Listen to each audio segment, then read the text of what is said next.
Здравейте, приятели на Морски клуб Балчик! Нека заедно видим как изглеждаше нашия декември месец, събран в няколко кадъра и моменти.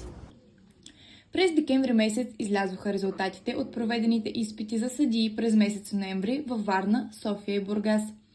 Мирела Димитрова, Петя Митева, Мария Митева, Васил Митев и аз също взехме успешно изпитите си за съдии по ветроходство.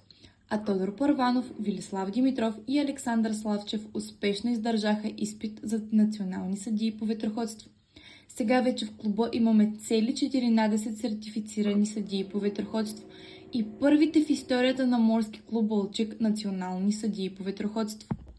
Искаме да изкажем от името на Морски клуб Балчик благодарността си към РВСК Варна и НВСК за отделеното време за организацията на тези съдийски семинари.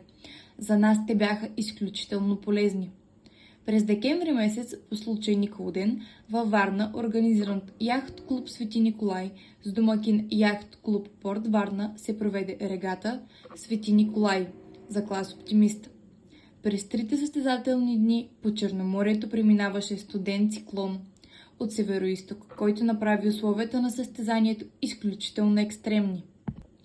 Много силна воля и издържливост в студеното време и силните ветрове показаха нашите състезатели Яница Добрева, Виктория Великова, Йордан Кирев и Преслав Петров, като Вики и Яничка успяха да спечелят второ и трето място при момичета младша възраст в клас Оптимист.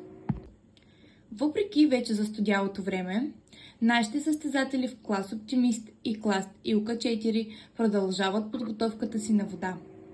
2025 година беше изключително успешна за Морски клуб Балчик и декември месец беше подобаващ за изпращането на годината.